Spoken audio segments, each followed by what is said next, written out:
nombre del coordinador de teatros municipales, a todos ustedes, el señor Jorge Vassallo, les damos, como bien dije, la bienvenida. El Museo de Colonia, el Museo Municipal Bautista Rebufo, fue inaugurado el 25 de agosto de 1951. Cumplió hace unos días 68 años de historias y de vida. En este proceso de renovación de su contenido, emprendido desde hace ya unos años, nos encontramos hoy a los próximos nueva entrega de un proyecto casi permanente.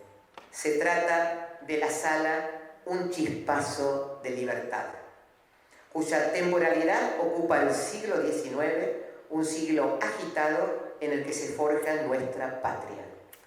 Para discutir al respecto nos acompañan 3 investigadores que participan de la confección del guión científico para la sala y cuyo planteo museológico y de museografía vienen siendo ejecutados por el equipo del museo, con la elaboración del financiamiento de la Asociación de Amigos del Museo en referencia.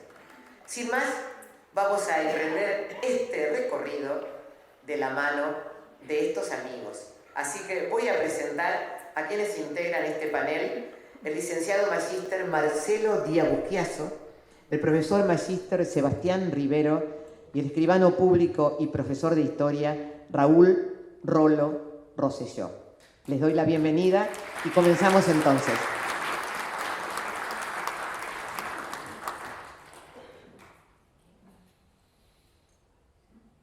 La organización en la ciudadanía había comenzado a forjarse luego de las invasiones inglesas. Estas habían sido derrotadas por las fuerzas defensoras, que se componían no solo de las tropas oficiales al servicio del rey, sino de numerosas milicias urbanas, grupos de criollos armados y organizados militarmente. Las invasiones inglesas del año 6 y 7 van a ser un detonante impresionante y un antecedente directo de todo lo que sucedió después. Disparó múltiples cosas. Se tuvieron que defender solos porque la corona española no tuvo tiempo ni tenía posibilidad de armar un operativo de defensa.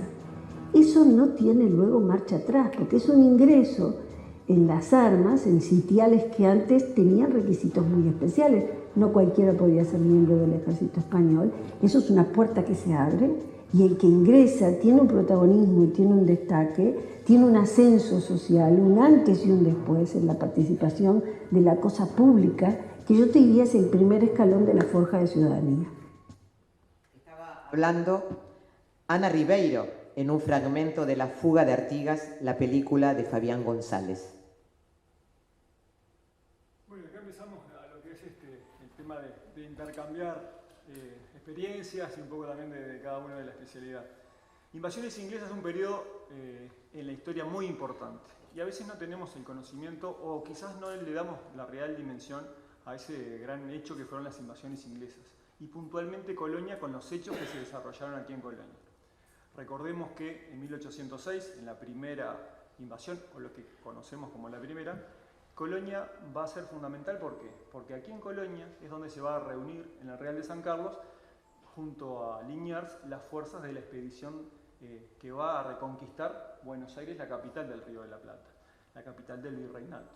Y también tenemos, fundamentalmente en este caso, la incorporación de un cuerpo de voluntarios de caballería de Colonia, milicias de Colonia. ¿Quién eran las milicias? Personas entre 16 y 44 años que conformaban en esa época ese servicio voluntario a lo que era en este caso el ejército español. Es importante incorporar y ver también esos sucesos que sucedieron en Colonia, como en 1807, que fue la toma de Colonia por las fuerzas inglesas, también el ataque a Colonia el 21 de abril de 1807, y lo más importante desde el punto de vista militar es el combate de San Pedro, aquí a unos 20 kilómetros de nuestra ciudad, donde se enfrentaron el ejército inglés con el español, el lío a cargo del español, quien fuera luego virrey del Río de la Plata, y por el lado de los ingleses, el coronel Dennis Pack, un personaje famoso de esa época, que luego los dos estuvieron combatiendo juntos en Europa, en 1815, junto a las fuerzas aliadas contra Napoleón en Waterloo puntualmente. Y es así que Colonia es parte de esa historia, y de hecho los elementos que tenemos de esa época también son parte de lo que podemos ver en esta nueva muestra que presenta el museo. Bueno, yo te escuchaba y pensaba en el marco de la historia europea y de la historia universal, es decir, ¿por qué esas invasiones? ¿Por qué esas fuerzas inglesas que venían de Sudáfrica llegaron? Y en esos años llegaron. Y ahí hay que ir al marco europeo, y tenemos que recordar qué estaba sucediendo allá. Y si, es decir, está todo el tema napoleónico, está el bloqueo continental, está también esa necesidad fundamental que tenía esa nueva potencia, la potencia en ese momento, de ubicar mercaderías en un mundo que en el caso de Europa se le había cerrado por Napoleón, y que, es decir, esa salida a buscar mercados, a buscar lugares, esa presencia inglesa que viene porque hay un motor detrás aún más poderoso, esa coyuntura enorme que es la revolución industrial. La revolución industrial, el maquinismo, las máquinas de vapor y el tema de textil, es decir, la industria textil multiplicada por la máquina y por la revolución industrial tiene que salir a buscar mercados. Y ahí está un poco esa llegada a las costas, ¿no? Explicarlo por allí, se me ocurre mirando también desde ese punto de vista. La historia es como las puertas de Alicia en el fondo del pozo, ¿no? Todas las puertas que hay. Hay una que en ese caso llevaba al jardín, pero todas llevan a algún lado.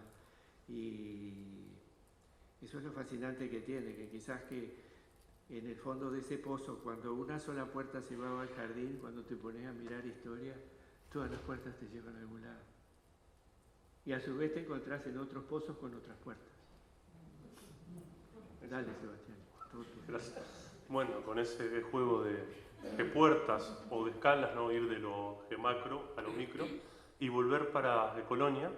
Y bueno, y ver así un poco, ¿no? Si bien en ese marco europeo estaba el tema inglés, ¿no? Ese avance económico, aquí en Colonia en los años esos se dan una serie de cambios, porque hay que ver que entre 1806 y 7 sigue ese proceso en que los españoles reconstruyen las casas, en que se pueblan quintas y chacras, en que otra vez se le vuelve a dar vida a Colonia, si bien mucho más humilde que la que hubo casi antes, algo importante. Y hay que ver que en esa colonia, que era muy chica, había cerca de 300 habitantes, o sea que era muy chica. Y otra cosa más, que casi todos los que viven, y eso es algo que sigue, se dedican al comercio. Incluso en 1821, San Hilaire, que viene de viaje, él habla de que casi todos los que están por acá son comerciantes, y eso es, entre otras cosas, bueno, aparte de que hay un puerto, porque el tema agrario se encuentra limitado, porque en Colonia no hubo un ejido. En la época lusitana no, y cuando la toman los españoles tampoco. Entonces, si bien en el Real, que era una villa, hay zonas para chacra, así nunca es el que dio a Colonia una vida agrícola importante como en otros pueblos más, como en Rosario, ¿sí?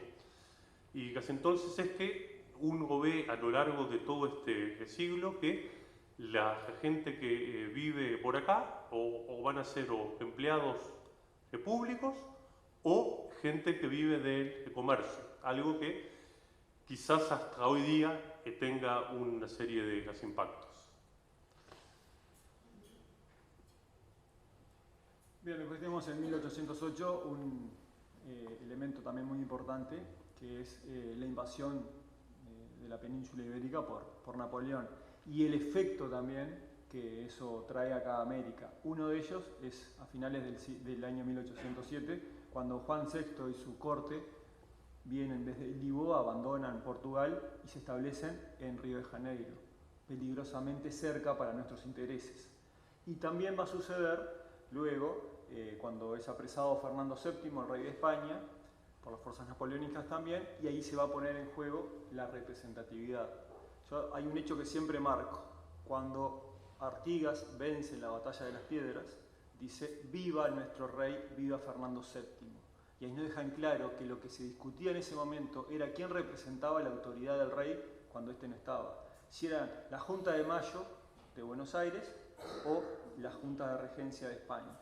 Y es interesante porque todo eso repercute acá, y a veces, como nosotros nos enfocamos en una mirada más local y más centrada, nos olvidamos de estos detalles que son demasiado importantes para no tenerlos en cuenta.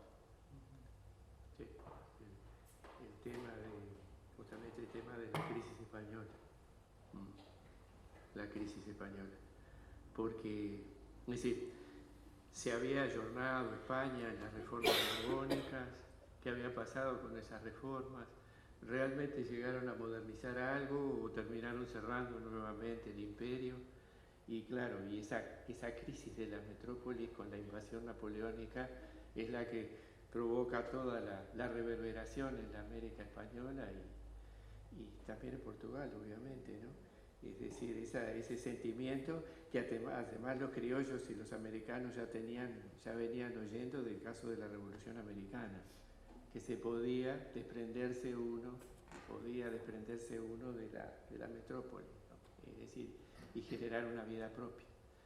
Te estaba escuchando también y me vino en la mente el cuadro de Goya, el de los fusilamientos, el de mayo de 1808, esos cuadros ese cuadro tremendo de la resistencia civil a la invasión en España, ¿no?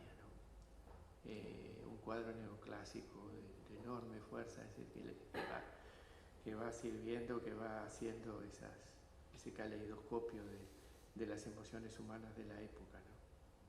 Sebastián. Bueno, bien, sí, eso es casi un tema, las reformas, ¿no? Porque claro, en El Plata, como que si bien surge una forma de pensar ilustrada, ¿sí? Bueno, pero eso quizás en las España también, ¿no? Por eso habría que ver eso que planteaste de cuál fue el alcance de estos cambios. Prohíben pautas, ¿no? Que cuando uno se habla de las juntas hay que acordarse de esos viejos fueros españoles, ¿no? Que están en el derecho español, y que cuando se habla, bueno, y otra cosa más, cuando se habla de los pueblos, no se habla de ese pueblo como que luego surge esa idea en Francia, sino de el pueblo como las villas. O sea que los pueblos que pueden formar juntas son los que antes, en muchos casos, tienen sus cabildos. O sea que eran los pueblos con cierta, como decir, entidad, o digamos, con cierta población. O sea que hay que tener así en claro eso, que las existen y se va a dar a lo largo de este proceso, y en Artigas es muy claro eso, ideas ilustradas con ideas que vienen de la Edad Media. Y en Colonia es en el 9 que se forma un cabildo, pero es un medio cabildo, porque así era parte de las normas, que era un cabildo entero o en medio. Colonia, al ser más chica, y porque quizás en los trámites que no le dio para más, le conceden un medio de cabildo. Entonces, bueno, ahí es otro dato más. ¿Vos querés anunciar? No, ustedes tienen que seguir con el comienzo de la Revolución de Mayo en Buenos Aires, 1810. Bien, es algo fundamental, porque justamente cuando, acá en este caso la voluntad popular, va a decir por qué nosotros los americanos no decidimos por nosotros mismos, y los designios del Río de la Plata sean fundamentados por su gente y no recibir esas órdenes venido de las juntas, primero de las juntas y después de la regencia de España. Y va a haber un hecho fundamental que es muy trascendente, y como nosotros estamos tan llenos de historia, son hechos históricos que a veces no los tenemos en cuenta. Si este hecho que les voy a decir hubiera sido en otra ciudad, capaz que sería el hecho más importante de toda la historia de ese lugar. Pero para nosotros es un hecho más que a veces no pasa desapercibido. Y es cuando el 15 de febrero de 1811, Artigas, que era capitán de la tercera compañía del regimiento de Blandengues, era el segundo comandante interino de Colonia, va a desertar del ejército español y va a poner su espada a favor de la causa americana cuando se conduce a Buenos Aires. ¿Y esto por qué? Que después la parte más filosófica la pueden explicar ustedes. Es un hecho muy grave porque la deserción de Artigas como militar es una deserción no simple, no se va él solo, es calificada, se va con el teniente Ortiguera, se va con el cura párroco Enríquez de la Peña, también se va con cabos y soldados que hacen más grave todavía su falta. Y es donde Teodosio La Quintana va a cobrar un papel fundamental, y de hecho Artigas, en total gratitud a ser recibido por este señor que tenía una estancia, la estancia grande, a 35 kilómetros al pie de Colonia, sobre el río San Juan, en la zona de Paso Antolín, le va a regalar a Artigas su yesquero de cola de mulita. Ese yesquero es el que podemos disfrutar nosotros en el museo, y también es esa cultura material que a veces un artefacto, como es este yesquero, también es muy simbólico y expresa en muchos casos como es el inicio de esa llama de la Revolución Oriental.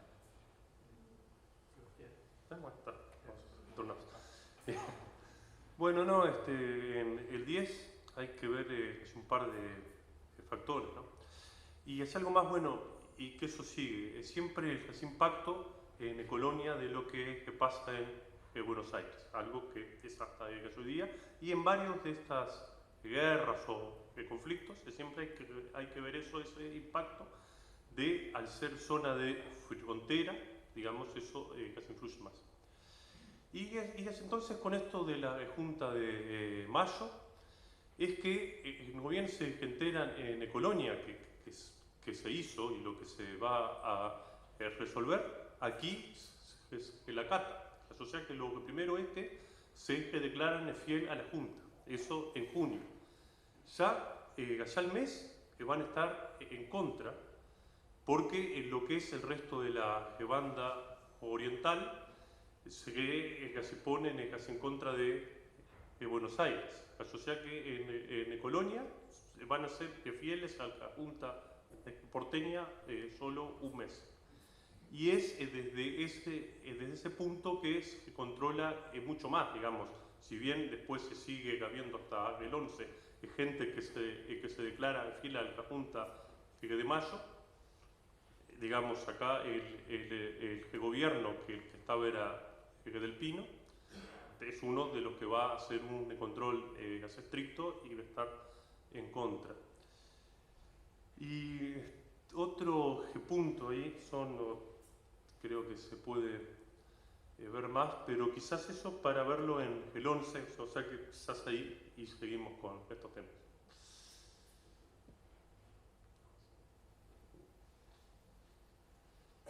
Ahora, ¿qué les parece? Hablamos del año 1811, que comienza la Revolución Oriental. José Artigas se pone a las órdenes de la Junta de Buenos Aires.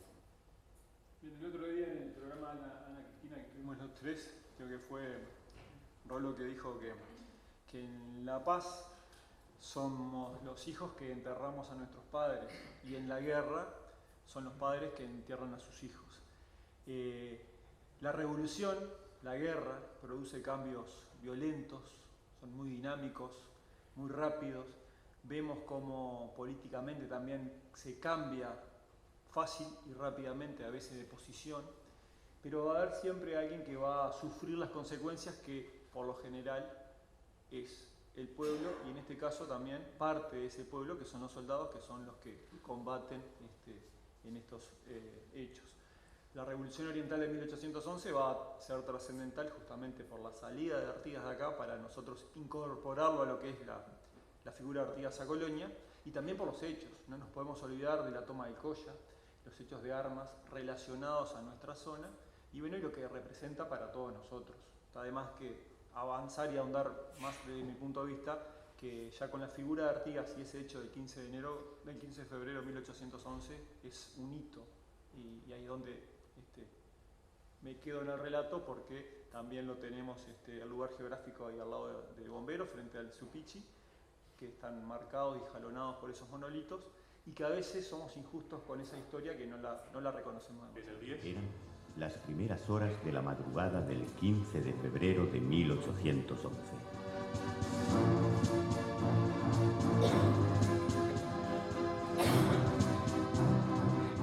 De pronto, desde el lado de afuera de la habitación, se recortó la silueta de un hombre. Este se arrimó a la ventana y, hablando quedo y pensativo, dijo: Señor don José. Señor don José. ¿Es usted Peña? No, señor. Soy el teniente Rafael Ortiguera. Retire usted la tranca interior. Los demás hombres ya nos esperan.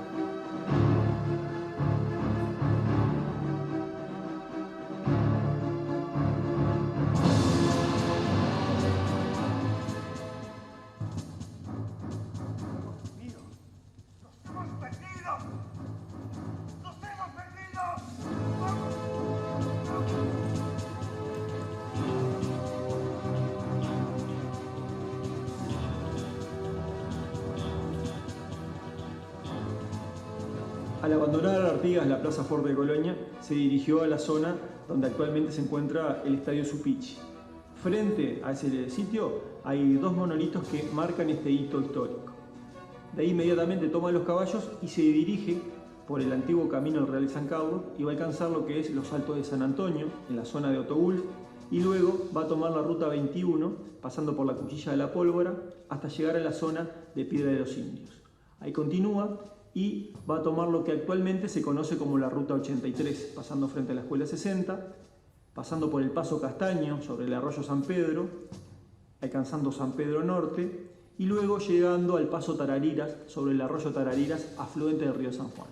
Artigas alcanza la zona de Paso Antolín y va a cruzar el río San Juan por el Paso Real o el Paso Viejo del Antolín, tomando el camino hacia el norte que conduce a Cerro de las Armas y llegando a la estancia grande de Teodoro La Quintana.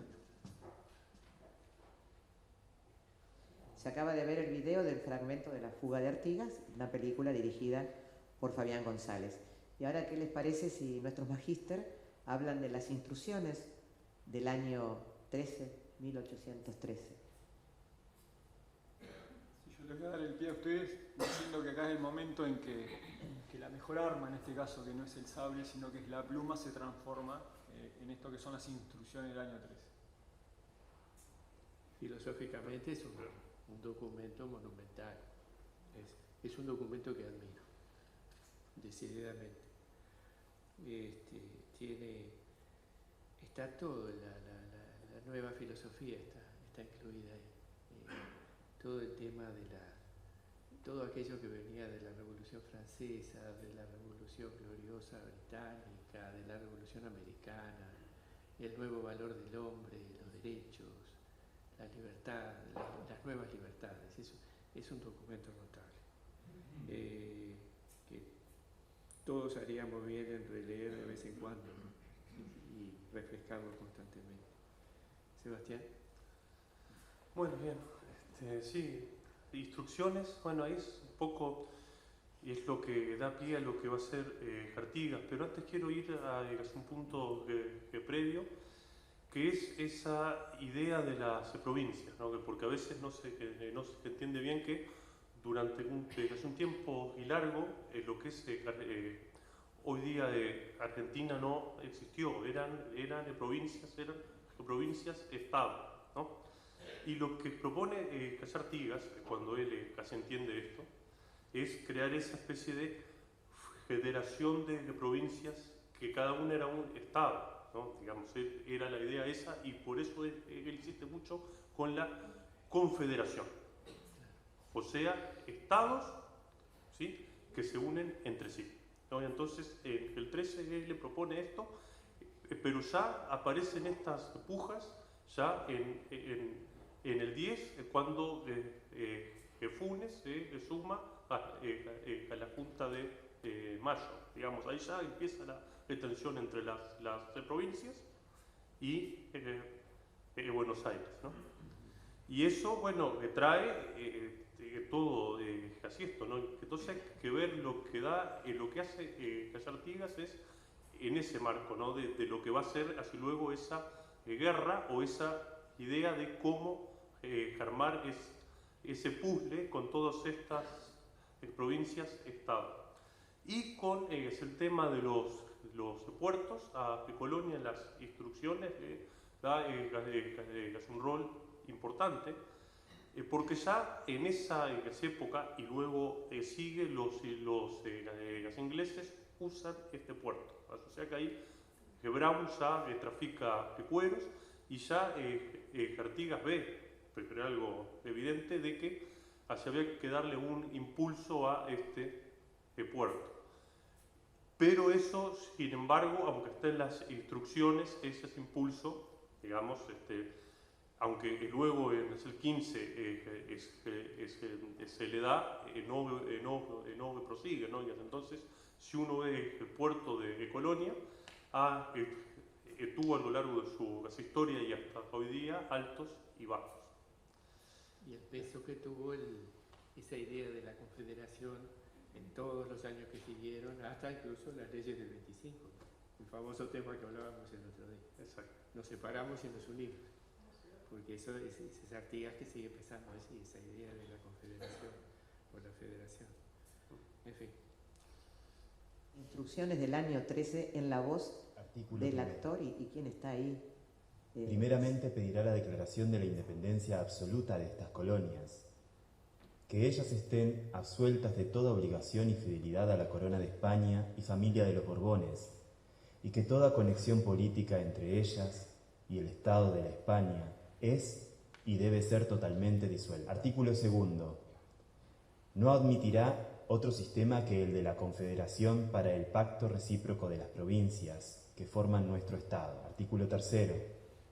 Promoverá la libertad civil y religiosa en toda su extensión imaginable. Artículo cuarto. Como el objeto y fin del gobierno debe ser conservar la igualdad, libertad y seguridad de los ciudadanos y los pueblos, cada provincia formará su gobierno bajo estas bases, a más del gobierno supremo de la nación. Artículo quinto. Así este como aquel se dividirán en poder legislativo, ejecutivo y judicial. Artículo sexto.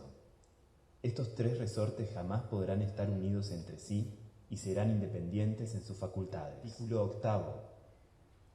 El territorio que ocupan estos pueblos, desde la costa oriental del Uruguay hasta la fortaleza de Santa Teresa, forman una sola provincia, denominante la provincia oriental.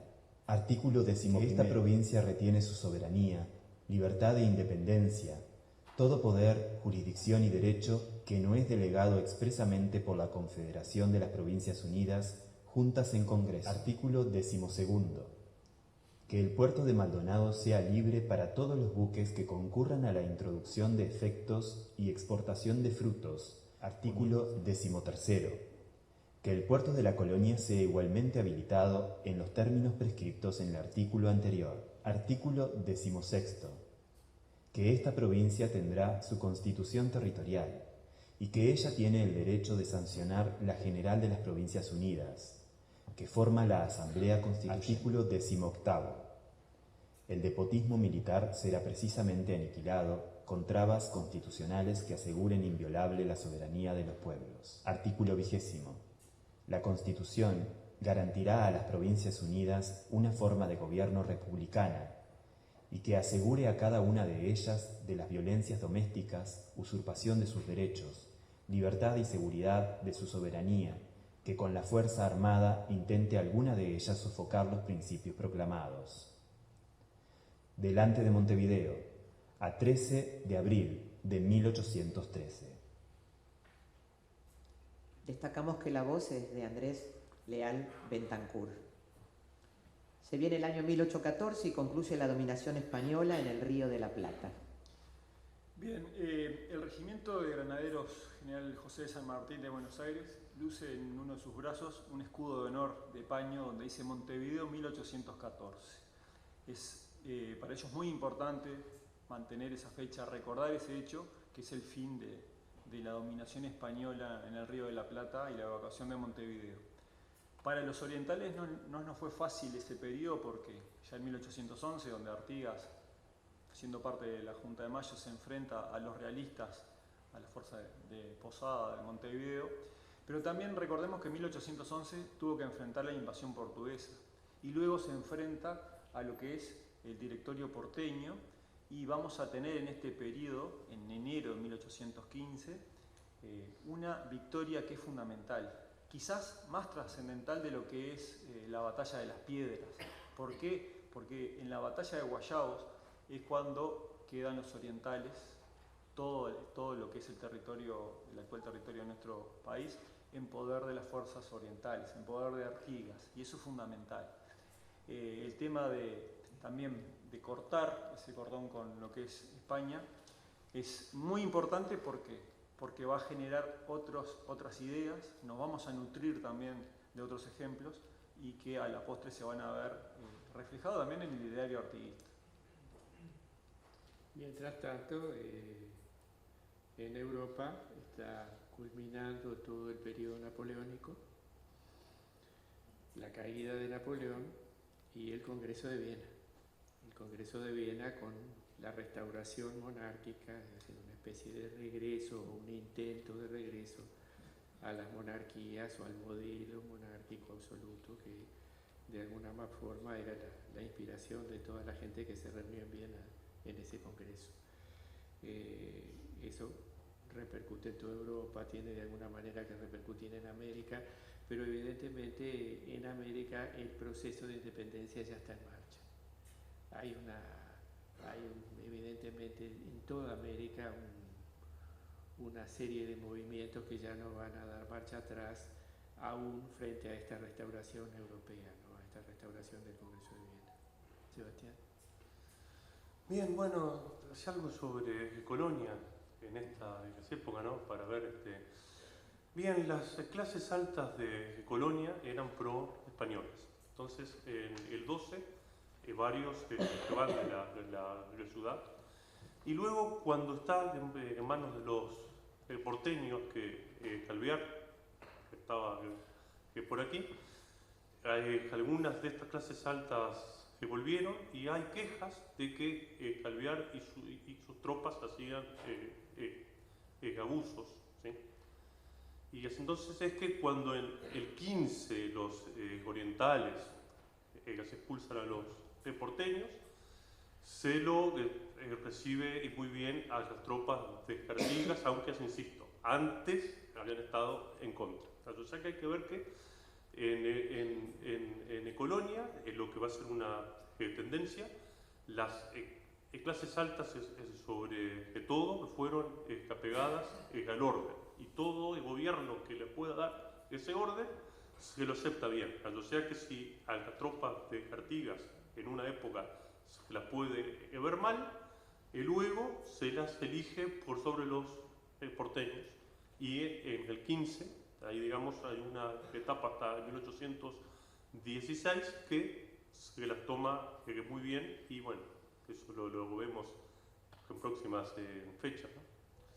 Seguimos en 1814. Francisco de Goya finaliza los fusilamientos del 3 de mayo de 1808. Sí, bien. Y hacemos un saltito acá. ¿Tiene la mano la balsa de la Medusa ahí? Tengo. Ahí la ve. Sí, bueno, ahí tienen el periodo a nivel de Europa, ¿no? Es decir, la pintura romántica. Este es el periodo romántico por excelencia, digamos, a nivel de Europa, de la literatura, de la pintura, de la música. Bueno, están vivos, ustedes pueden, bueno, se puede ir desde Goethe con Fausto, o puede leer este periodo admiro mucho a Mary Shelley con su Frankenstein, o pueden ir a la gran pintura. El movimiento romántico lo penetra todo, las artes están penetradas por él. Y es una reverberación que en Europa está muy patente hasta, digamos, hasta 1830 aproximadamente, cuando aparecen los primeros intentos de fotografía, aparecen los daguerrotipos, el intento de captar la realidad mediante un aparato, que fue primero el daguerrotipo, luego la película, y esos intentos técnicos son los que, por lo menos en una visión personal que siempre he tenido, son los que nos llevan, o los que llevan al arte a su vez, a intentar captar la realidad de otra forma. Y ahí ustedes saltan de lo que sería el romanticismo a los primeros pasos del realismo, en la escuela de Barbizon, por ejemplo. Y también sería lindo destacarlo, esto se está llevando mucho tiempo, que estamos en esta década en Europa, se están dando los primeros intentos de trabajar con estructuras de hierro, fundamentalmente los ingleses. Eso es muy importante, es decir, este es un siglo del hierro. Evidentemente cualquiera que haya visto los 300 metros de la Tour Eiffel en París ve un portento de 1889, pero es un siglo capaz de fundir eso, abulonar eso y levantar esa cosa gigantesca. Eso es un enorme siglo, pero los primeros intentos se están dando en estos años.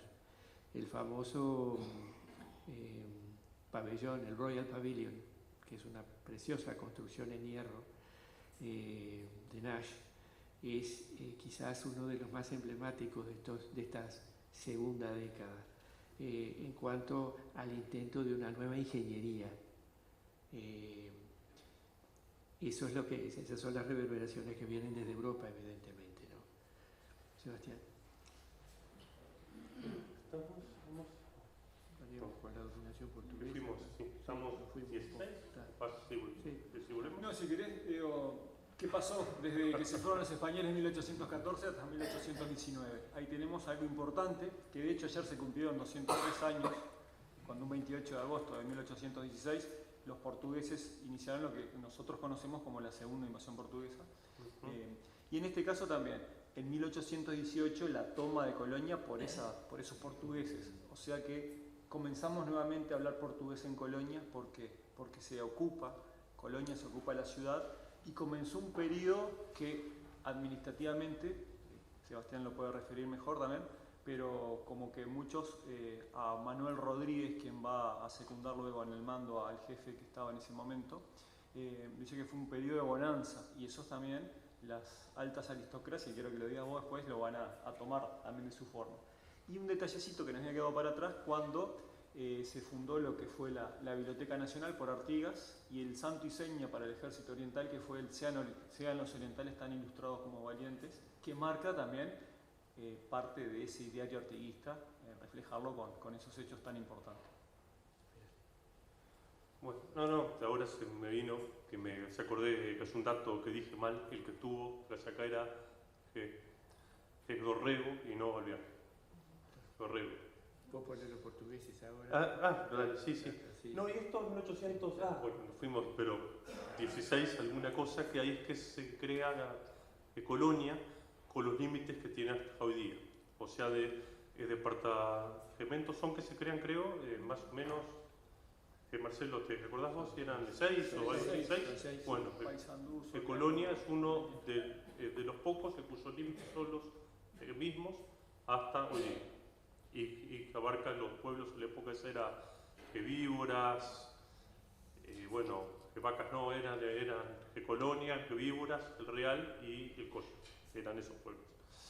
Y bueno, si hay que ver otra cosa más, ahí vuelvo antes. En 1815, el que Artigas lo nombra como jefe en Colonia fue a La Valleja. Y él se lo estima mucho porque, controla el sea que se impone casi orden en el puerto. Hay comerciantes extranjeros, ingleses, que quieren hacer abusos y él los controla. Eso es lo bien visto. Da tierras, ¿sí? Y luego con el ejército de él casi impone cierto orden. Pero Encarnación Benítez, que Artigas lo nombra con el cargo de preboste, encargado de dar tierras, la clase alta acá lo odia, dicen por abusos que hace él, y otros es porque daba tierras que esta clase alta que se dice que no lo pueda. Y eso se hace en 1816, cuando se da la invasión portuguesa, se los apoye, ¿sí? Y si alguien, por ejemplo, Vasco Antunes, él es de origen luso, pero en la época de las Artigas se le dan tierras, él mismo es el que casi pone casi al frente y es el que apoya esta invasión y toma de Colonia, que se da creo en ese año, ¿no? En 1816 creo que ya se da. O sea que bueno, ahí otra vez hay que ver cómo muchos de estos vecinos, bueno, optaron por ese régimen del orden para, bueno, seguir con sus negocios, ¿no? Y sobre todo por el puerto. Digamos, la idea es que es el puerto que siempre siga marchando.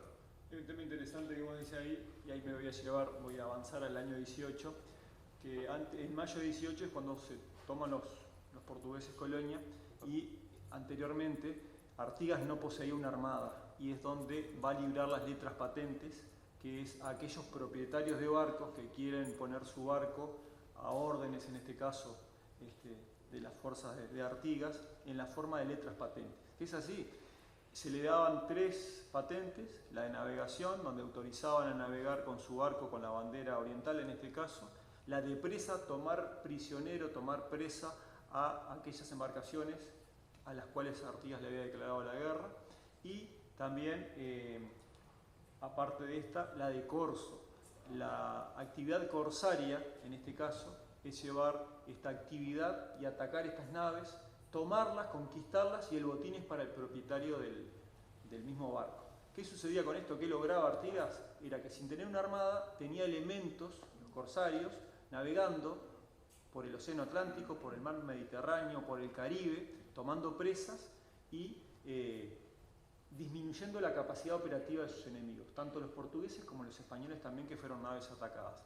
Un barco que fue muy famoso, el Irresistible, un corsario artiguista, un capitán que era inglés, que era John Daniels, el cual va a tener la patente de corso librada en el puerto de Colonia. Es muy famoso, capturó 29 naves, y tiene un hecho que es muy romántico, que a la salida del Río de la Plata capturan una embarcación en la cual venía una dama, Celeste Flow, y bueno, por venir una dama en esa nave, la respeta y no la toma prisionera. Y eso le hizo crear una fama conocida en todo el mundo.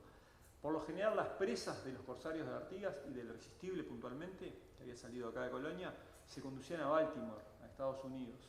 Y hay hechos donde capturaron naves también frente a Barcelona, para que vieran lo que era esa operatividad que tenía estas naves, que era de Baltimore Clips, naves más rápidas, artilladas, y que podían maniobrar para enfrentarse a enemigos más grandes.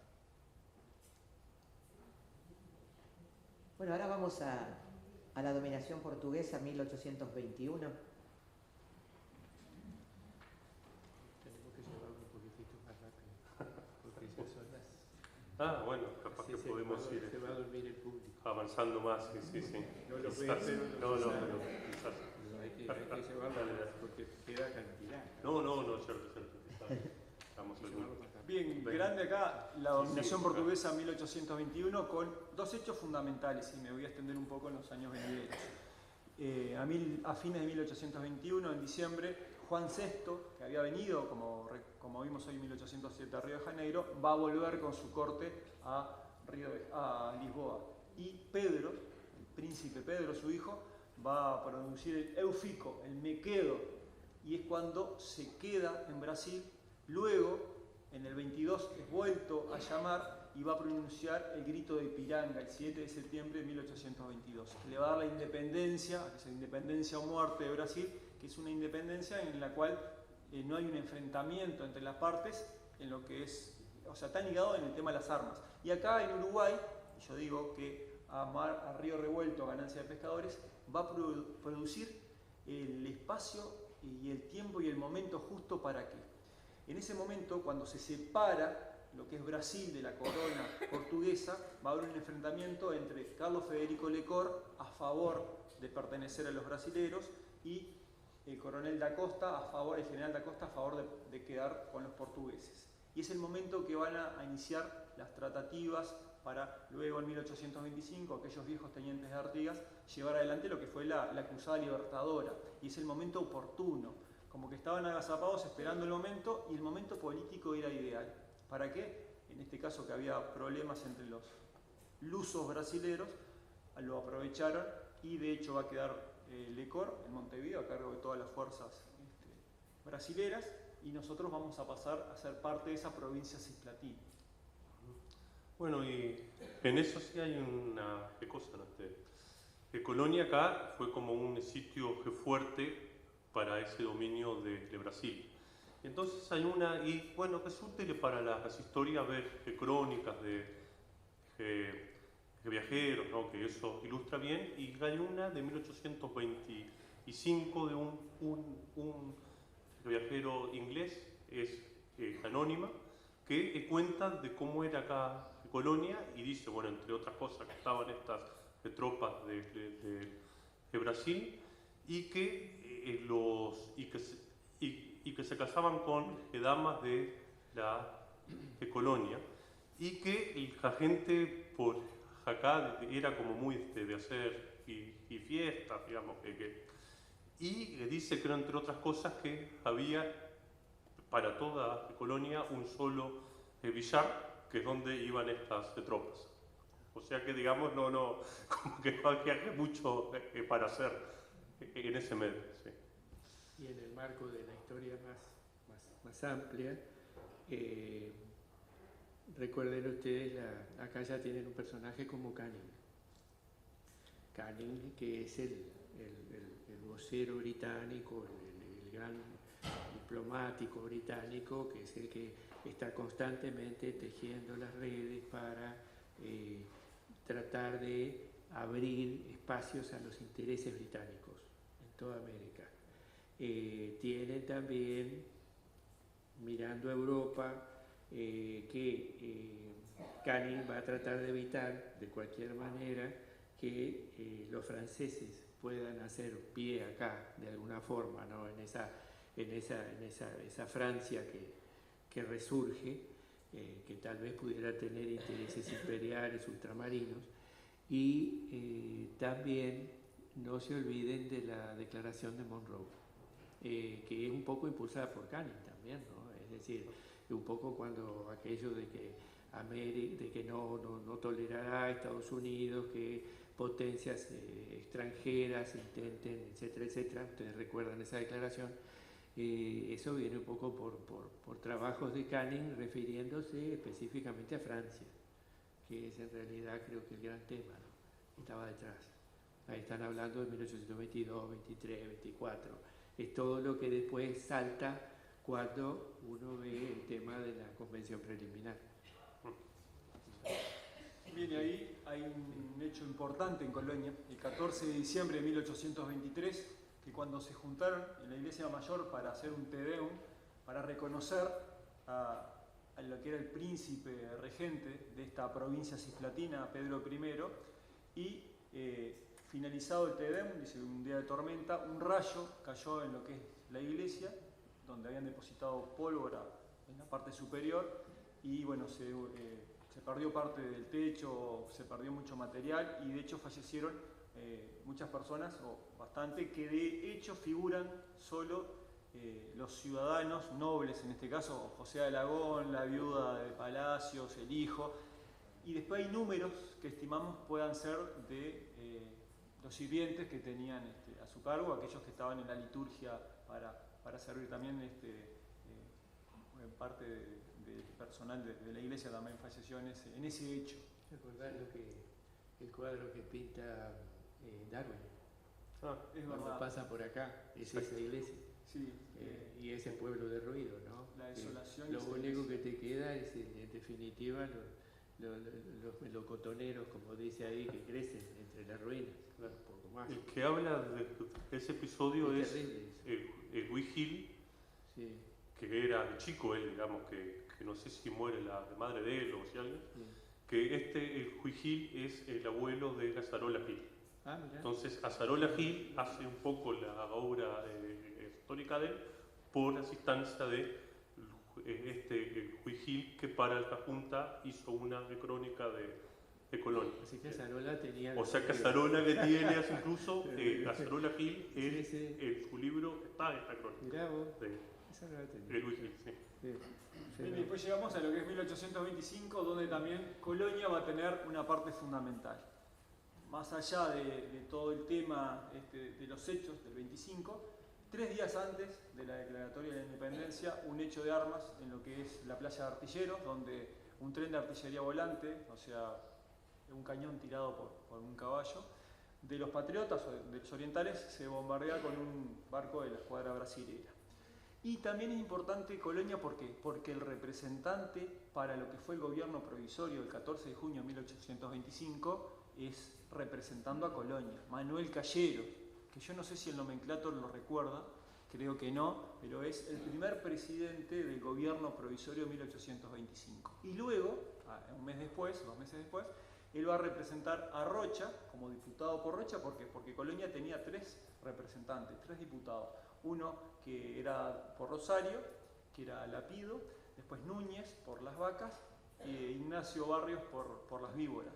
Que de hecho tenemos Marta Barrios, es familiar directo de este héroe de la independencia, a veces mal reconocido porque estuvo ya tanto luchando en la época de Artigas, estuvo presente en Sarandí, fue importante y también fue una de las autoridades de Colonia. El jefe político. Jefe político fue el primero, creo, por ahí. Y acá es donde en el 2019 viene Ana Cristina Grosso a decir que tenemos que ir un poco más rápido por la hora. Bueno. Yo les había anunciado. Pero vos dijiste que ibas a ser mucho más draconiano. Si saltamos al 30, ya digo, hacia el 30 ya entremos a la República, ¿no? ¿Y si hacemos lío con el 28 o no? No, se va mucho eso. No, pero bueno, sería bueno hablarlo del 28.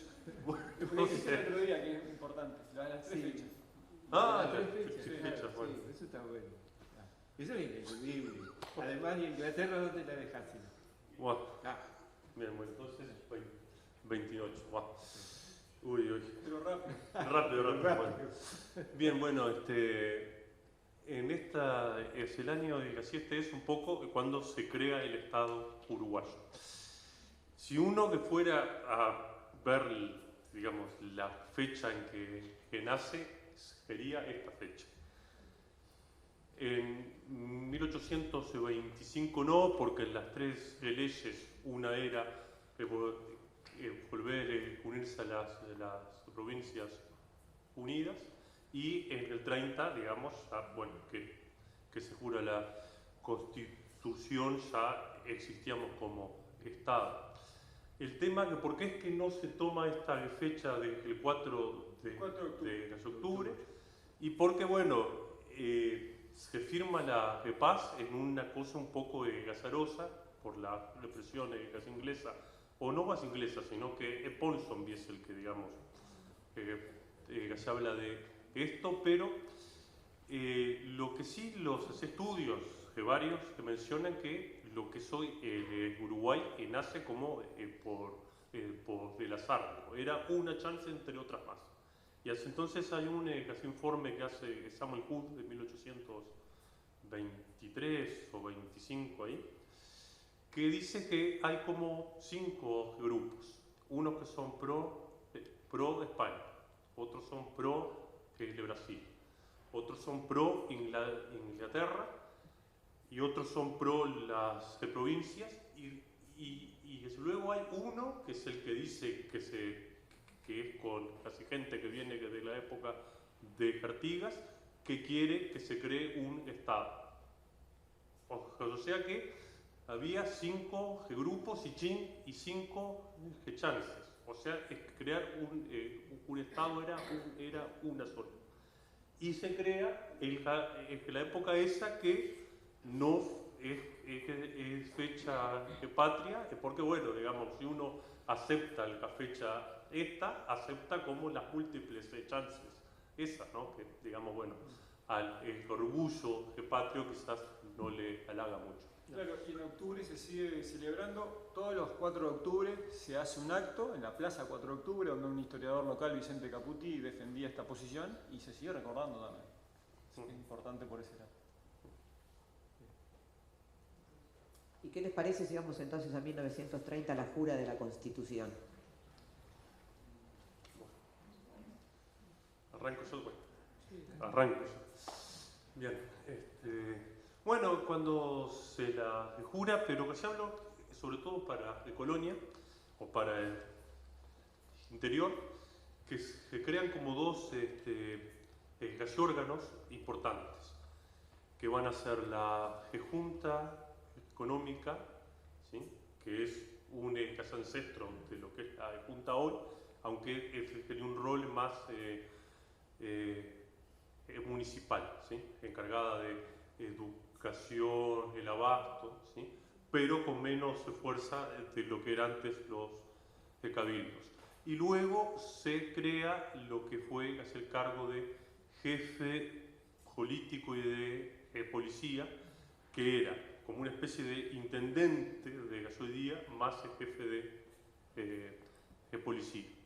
O sea que estas dos institutos que se crean en el 30 tienen, si uno va al texto, fines un poco imprecisos y hacen que se superpongan. O sea que si uno ve en todo el interior y en Colonia hay pujas entre ambos, ¿sí? O sea que uno ve que las historias que se pueden hacer sobre el interior están las luchas entre las juntas y los jefes políticos, ¿sí? O a veces los acuerdos y bueno, cómo es que marcha todo bien entre ellos. Pero eso creo que en el 30 para Colonia hay que tomar, bueno, cómo es que se crean estas 2 instituciones. Y por ahí, en la línea se notaba que en ese momento había en el Uruguay 60.000 habitantes, que, es decir, el Estadio Centenario, ni más ni menos. Eso distribuido en toda la República. Es decir, que habría, no hay que imaginarse, no cuesta mucho imaginarse los inmensos vacíos que habría, ¿no? Bueno, entre los poblados. Acá eran 800. Y acá eran 800 eran. Es la época de Darwin, que pasa por el 32, 33. Y 100 esclavos. De esos eran 100 esclavos. Sí. De 800, 100 eran esclavos. Sí. Es un dato interesante. Cuesta pensarlo, 60.000 personas en todo el Sí, país. sí, por eso. Bueno. Muy bien. Y por acá se anota la libertad guiando al pueblo. Acá tienen otro cuadro muy bonito del periodo romántico. En la libertad, obviamente, es referente al ciclo revolucionario del 30 en Europa, ¿no?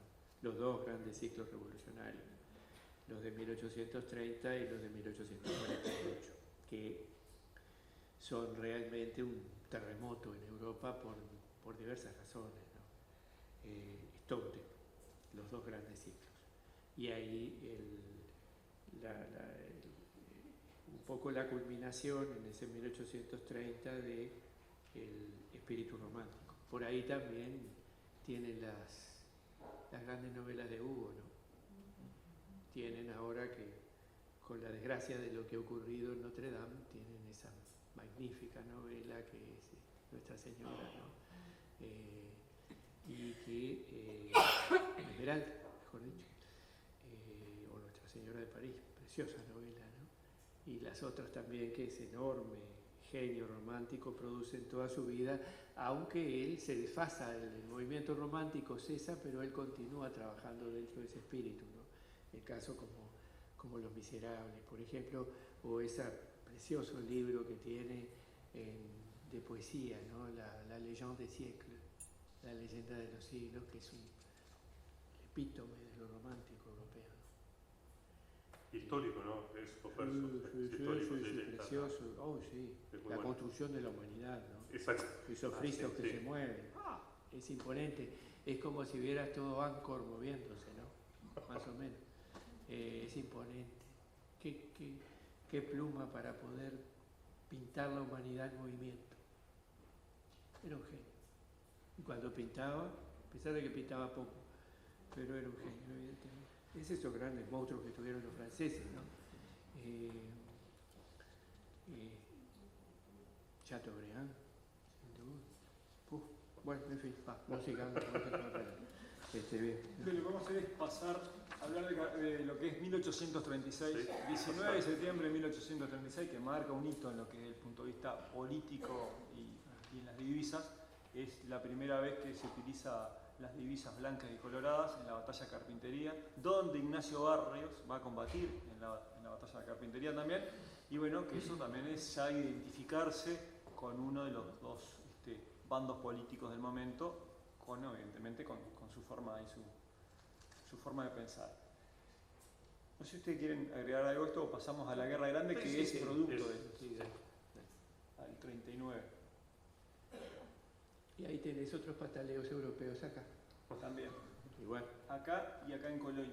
Acá yo punteé algunos detalles, voy a hablar desde el punto de vista bélico. Sí. Tenemos puntualmente uno que es importante, que es primero la toma de Garibaldi de Colonia, 1845, con los colorados, con Anacleto Medina, la defensa luego de la plaza, lo que simboliza a Garibaldi para el mundo, puntualmente, la importancia que tuvo y también la injerencia, en este caso, de lo que es los italianos, de lo que fue también la escuadra francesa, la legión francesa, como la legión italiana también en nuestra zona. Hechos importantes luego, cuando la conquista de Colonia, el 18 de agosto de 1848, por las fuerzas del general Lucas Moreno, por los blancos en este caso, y lo importante que fue el fortín del Reducto, un fortín desde mayo de 1847, donde las fuerzas blancas van a concentrar fuerzas, y luego en el 48 van a tomar Colonia del Sacramento, la buena administración, o la administración después de Moreno, que le va a dar el pie a Seba, y también tenemos un hecho que está relacionado a este periodo, en 1845, la muerte de Michael Hines y la injerencia británica también en nuestra zona. Y posterior, en el 52, cuando termina la Guerra Grande, un hecho que es fundamental para lo que reafirma nuestra soberanía, cuando tuvimos que entregar la isla Martín García, cuando Timoteo Domínguez, formado, recibiendo a la delegación, a las autoridades y a la fuerza militar argentina, tuvo que arriar el pabellón oriental y va a hacer ese hecho donde dice el pabellón oriental, ni se entrega ni se arría, y corta el mástil y se trae el mástil a la comandancia de Colonia, en la cual flameó mucho tiempo. Son esos pequeños, grandes relatos que ojalá los podamos rescatar para disfrutar. Bueno, el tomo de acceso bien. De Colonia, que sufre la guerra y mucho. Aún estaban las murallas, ¿sí? No sé si muy bien, pero estaban.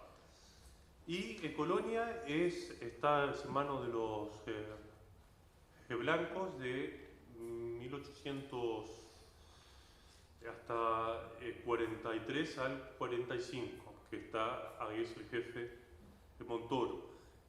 Garibaldi, con barcos de Inglaterra y Francia, invade en 1845.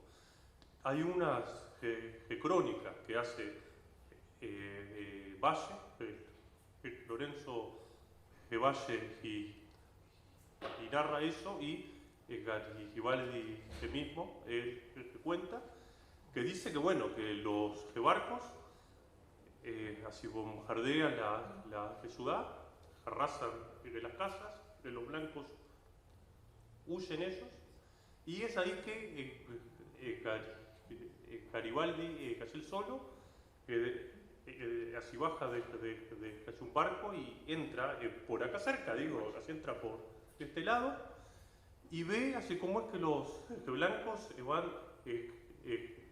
huyendo y dejan Colonia sin nada, aunque cuando entran las tropas de él saquean lo que queda acá. Pero él dice que destrozaron más el ataque de los barcos de Inglaterra y Francia que lo que los blancos hicieron, que digamos que no que dio hace tiempo y salen, digamos, de forma apurada. Y luego sí, en 1848 es que Moreno que toma la ciudad, y él como que era un estratega, ¿no? Digamos, en eso que él hace que tropas de él le diviertan a las que estaban, y así manda que con un gaseacha que baje la puerta y entra, digamos. Eso son como casi cosas que asombran, y bueno, entran las tropas de él y estaba ahí Medina y Flores.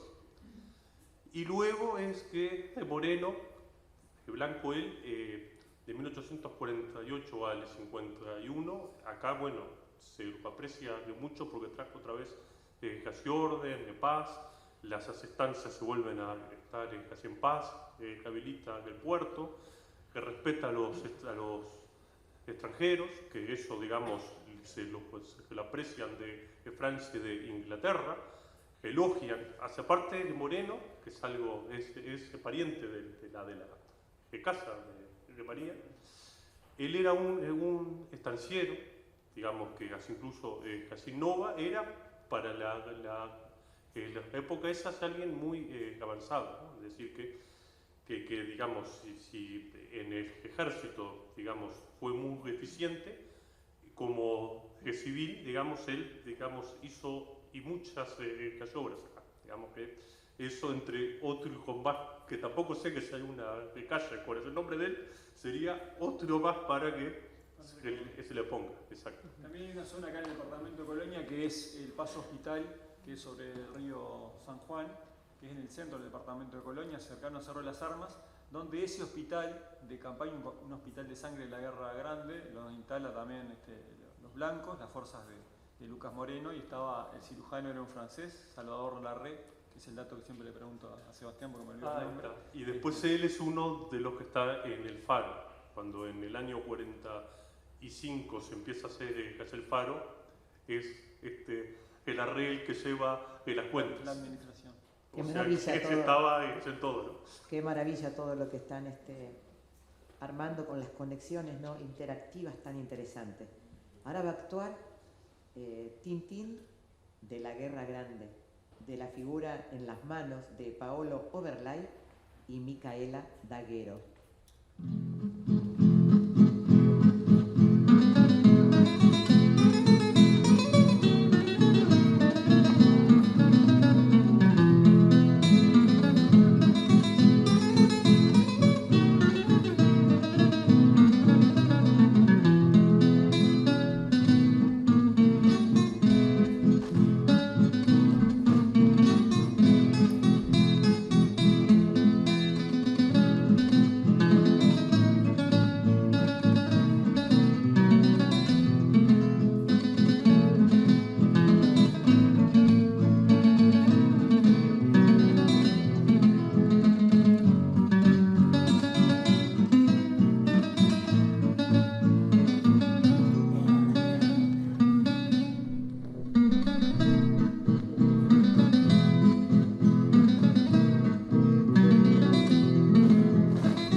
1850 muere en Paraguay José Gervasio Artigas.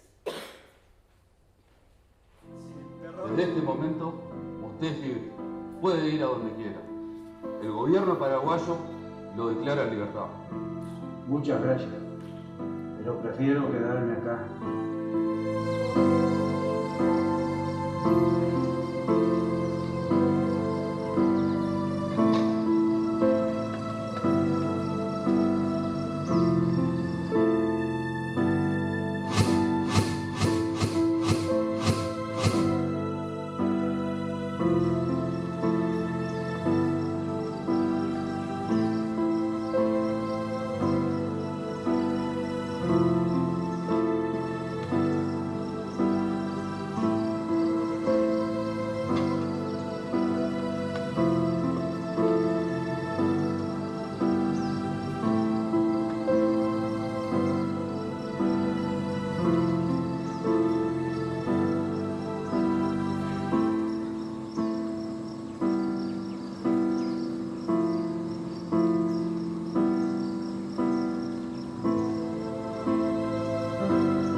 Negro, ensillame el morito.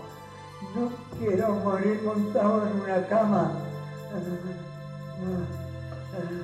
Sí, general. Mi caballo, mi caballo, mi caballo, Mi casa. mi caballo, Mi casa, mi caballo, mi caballo, adelante mi pueblo, adelante mi pueblo.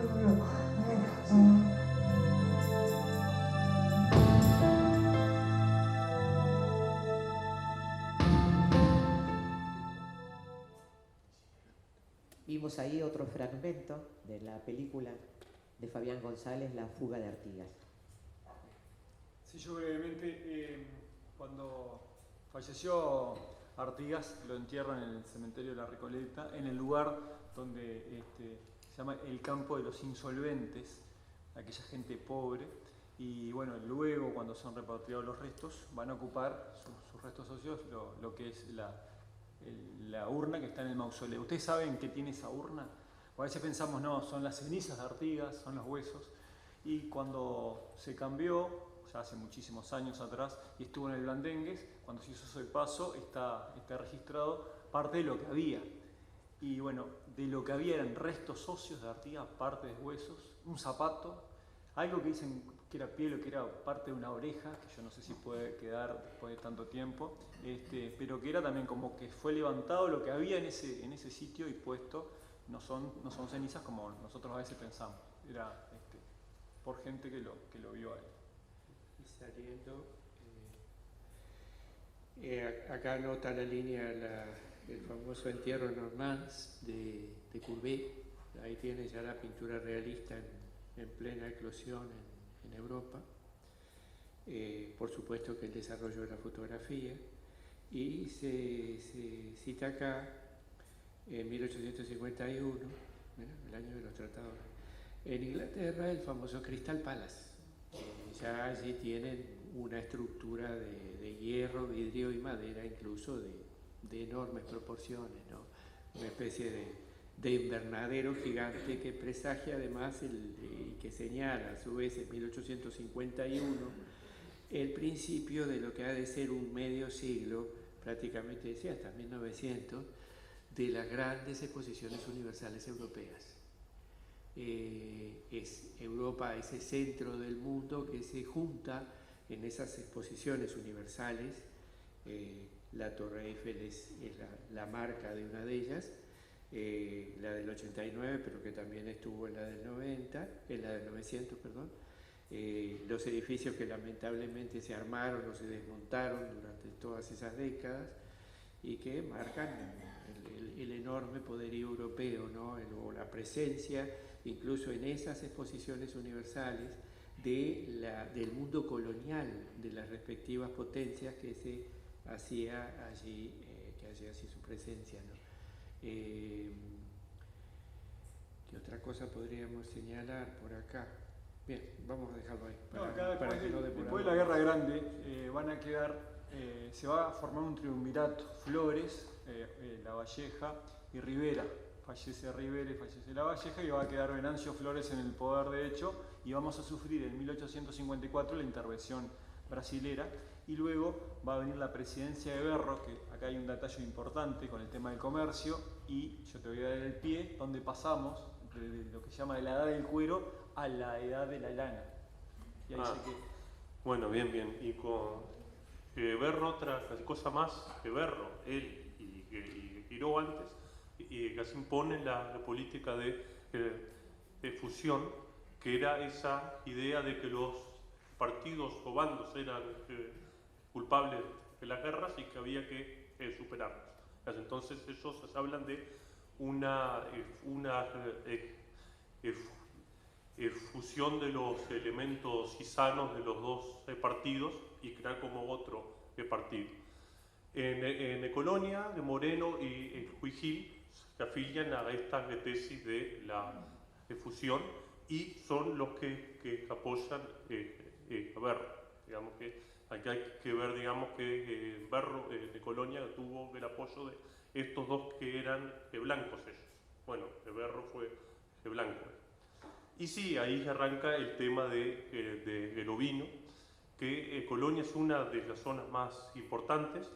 Ya desde 1855 hay los ingleses que compran campos y crían el lanar, y en cifras se pasa, a ver si no estoy mal, en 1852 hay, creo, cerca de bovinos y no llegan a los 100.000.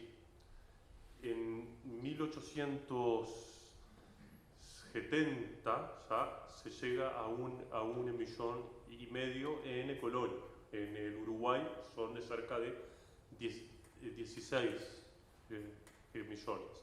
O sea que Colonia acá fue como un sitio especial, y sobre todo hay estancieros claves, como eran los Drable, que tenían varias estancias de Colonia, y que acá otro dato más, el ovino que traen ellos era de carne y lana, era el inglés, mientras en otras partes de Uruguay estaba el de Francia, en Colonia y en otras así partes más hacia el sur estaba el inglés de carne y lana, porque los Drable llevan en barcos ese ganado así en pie a Buenos Aires.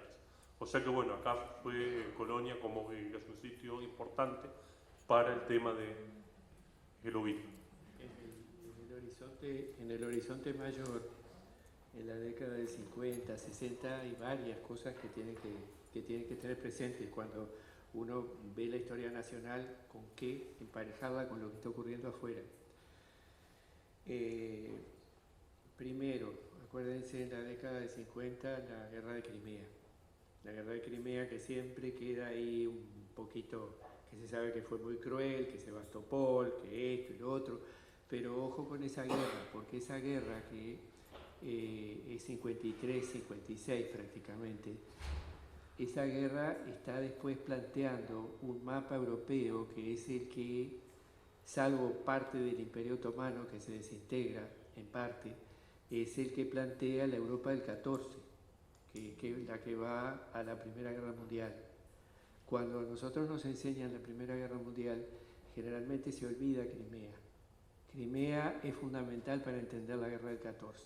Siempre queda para atrás, sí, que se recuerda que fue muy cruel, etcétera, etcétera, pero el mapa siempre a la vista. Lo otro, las crisis económicas que se van sucediendo afuera y que son las que golpean acá adentro. Ya ha habido varias, pero la del 57 es muy grande.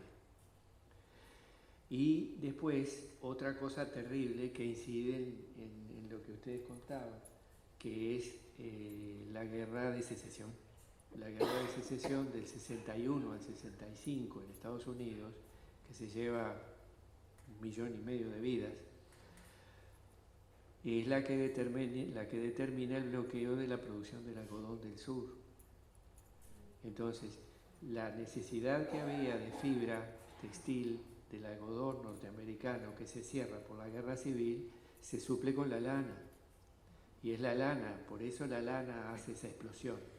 Porque ahora se consume lana porque no hay algodón, por la guerra de secesión. Ojo con esa guerra también. Dicho sea de paso, técnicamente es una de las primeras que se documenta por medio de fotografías, la de secesión. Y esa guerra también de secesión, nosotros tenemos también lo que fue en este periodo la guerra de la Triple Alianza.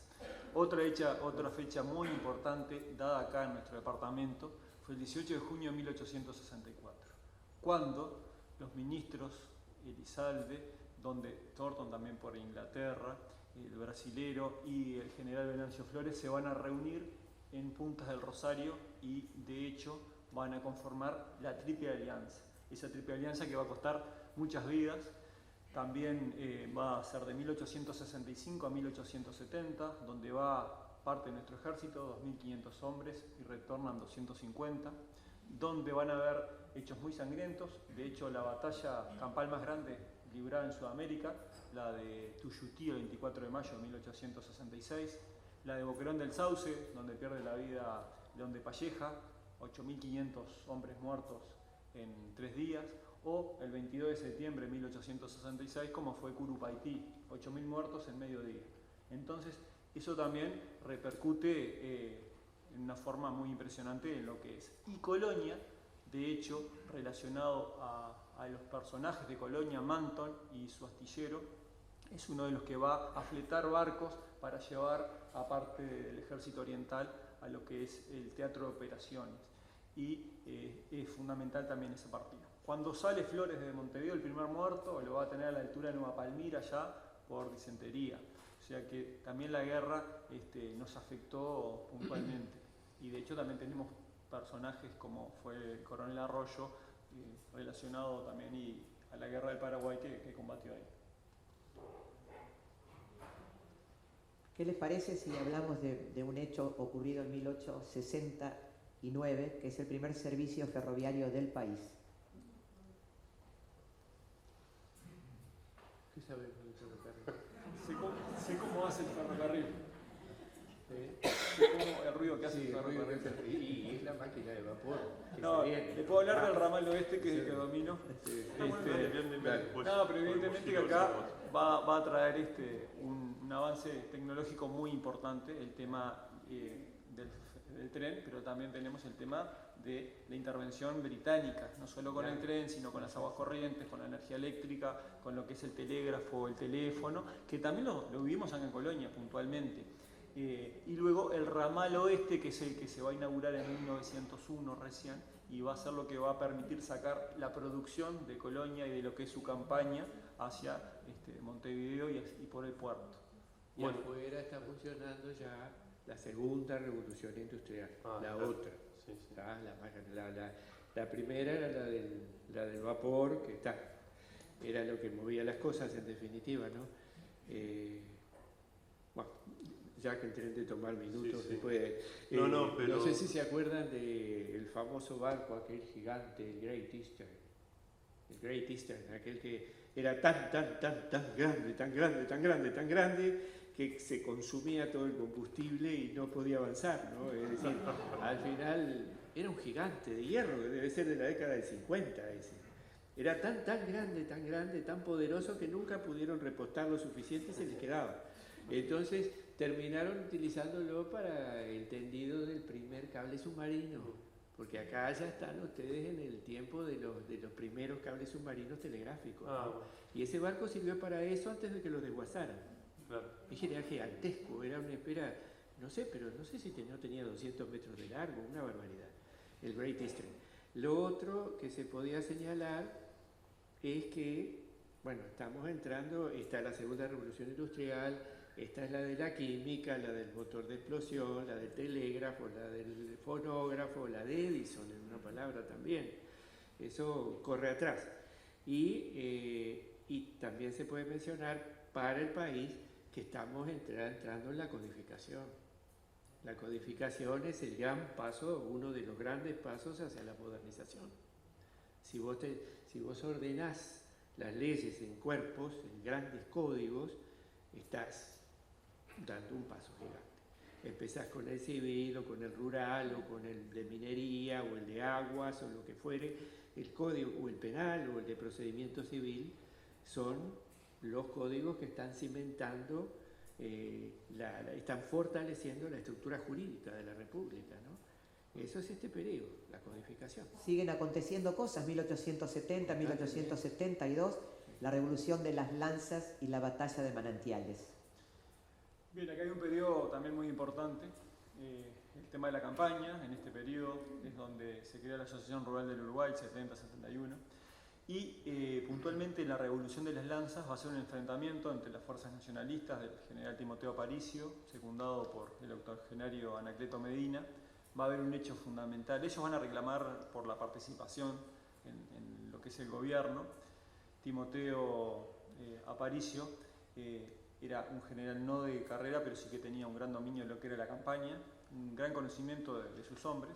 Y va a haber acá a unos 70 kilómetros de Colonia, en el centro del departamento, centro-norte, en el paraje llamado Manantiales del San Juan, un hecho de armas muy importante. Va a ser la batalla de Manantiales en el casco de estancia de una familia irlandesa, Safar o Sufer, como se nombra la propia familia, donde las fuerzas nacionalistas van a ocupar ese casco de estancia, que ustedes van a poder apreciar en el museo, que está un cuadro de la batalla, que el original es de Millo y está en el Museo Histórico Nacional. Van a pelear 8.100 hombres, 4.500 por el lado de los nacionalistas, 3.600 son las fuerzas del gobierno, y vamos a ver una evolución en el combate que es fundamental. Vamos a ver la experiencia que recogieron los soldados puntualmente del ejército en lo que es la campaña del Paraguay, y el jefe del gobierno en esta batalla es el general Enrique Castro, quien quedó a cargo de la división oriental cuando vuelve en 1866, luego de Curupaytí, el general Venancio Flores a Uruguay. Y uno ve la parte táctica, cómo se pelea, y uno se da cuenta realmente que la experiencia de tantas muertes en el campo de batalla acá le juega a favor, porque la planificación es realmente importante. De hecho, hace unas semanas atrás fuimos con los chiquilines del CER, que hay algunos estudiantes, fuimos desde el salón de clase al campo de batalla y a sentir en el propio lugar esas experiencias que también uno puede recoger. Lugar donde están todavía sepultados los despojos de Anacleto Medina, que tenía 82 años, estaba a 9 días de cumplir 83, y en la batalla Manantiales, luego la ganan los colorados, y en lo que es la retirada del ejército nacionalista, su secretario, Jerónimo Machado, le asusa el caballo, o sea, le pega al caballo y le dice: apúrese, mi general. El general Medina no se apura, lo rodean los colorados y lo matan. Supuestamente se le adjudica la muerte al mayor Sabat. El cuerpo de Anacleto Medina, que tenemos familiares acá en Colonia, de Anacleto Medina, su cuerpo fue trozado, le mandan parte del cuerpo a la familia, y el resto se lo entregan al mayordomo de la familia Suffern, que era un irlandés también de apellido Fulcher, el cual los entierra para que si alguien reclamara los despojos supiera del lugar donde estaban. Nunca nadie se hizo cargo de Anacleto Medina, aquel soldado de Artigas que estuvo en las principales batallas, estuvo en Sarandí, estuvo en Ituzaingó, estuvo en Caseros cuando derrotan a Rosas, pero también fue la mano ejecutora del general César Díaz, 19 oficiales y 150 soldados, cuando la hecatombe de Quinteros.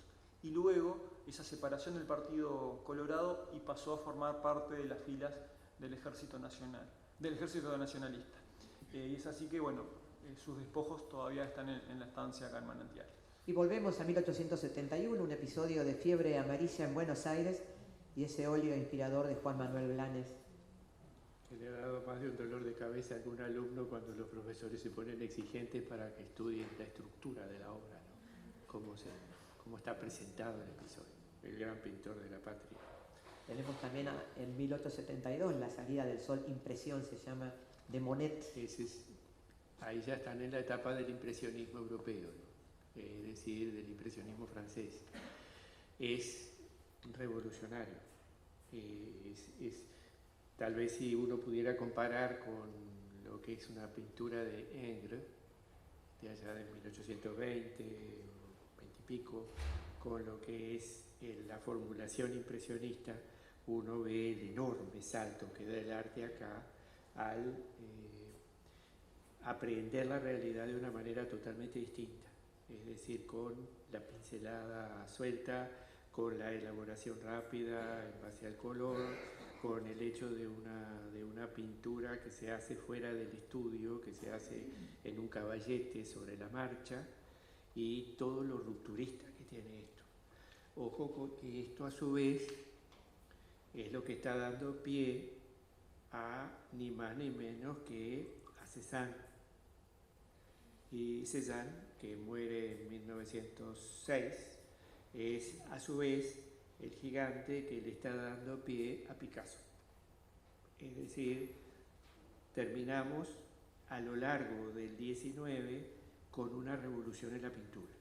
Lo mismo que en una revolución, que revoluciones en muchos otros planos, pero diría que el arte es el que más poderosamente, es aquella producción espiritual que está más poderosamente reflejando los pormenores viscerales del 19.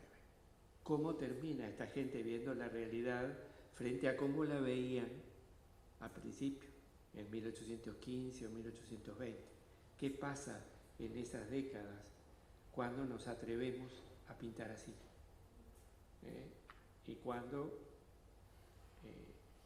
aprendemos a decir, bueno, esta es mi formulación y es válida, y a decir es válida, bueno, formule. Y todas las corrientes que vienen luego, todos los sismos del principio del 20, esto está corriendo detrás, ¿no? Y ya que estamos como estamos en este tema, vamos a seguir 1877, el juramento de los 33 orientales, el óleo también de Juan Manuel Blanes.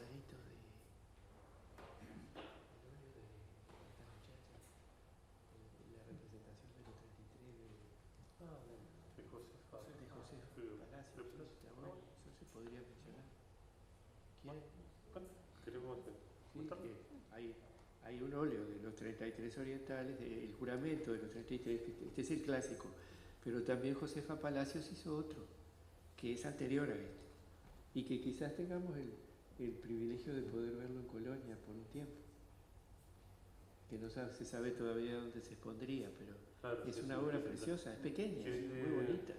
1850 y pico, ¿no? Y 50 y algo. Y 20 años previos. Es anterior a este. Sí, muchos años antes. Y ahí andaban, ahí. Es este. Y acá, a ver, pará. Históricamente es más fiel, porque los muestra que no en las playas y no en el arroz, que es donde se dice que ellos y desembarcan en el arroz. O sea que lo más histórico es mucho más fiel que el de Blanes. Sí. El tema es dónde lo pondríamos, ¿no? Es decir, tiene que ser un lugar seguro, con temperatura, con la luz adecuada, etcétera, etcétera. Tendría que ir al municipal.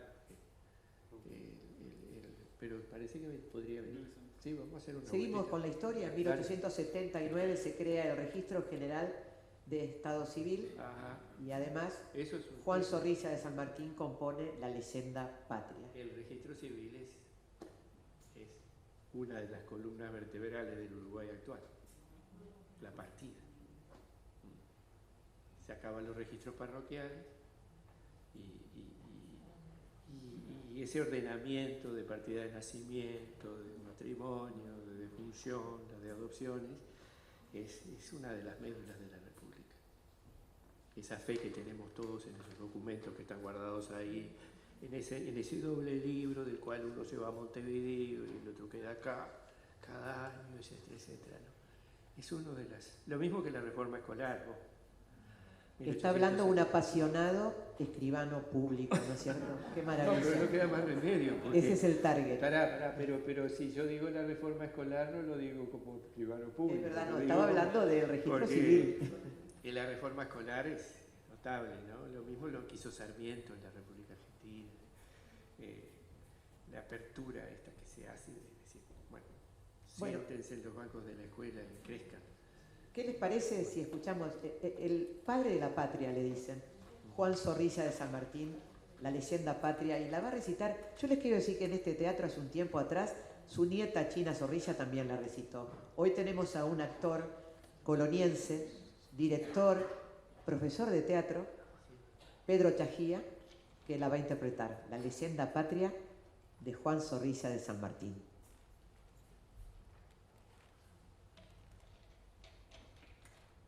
Todo acabó. Ya el mundo firme al noble batallador escucha, dictar sus leyes y escribir su historia. Y al solio de los pueblos lo levanta que, aún cubierto del polvo de la lucha, trepa el guerrero con serena planta.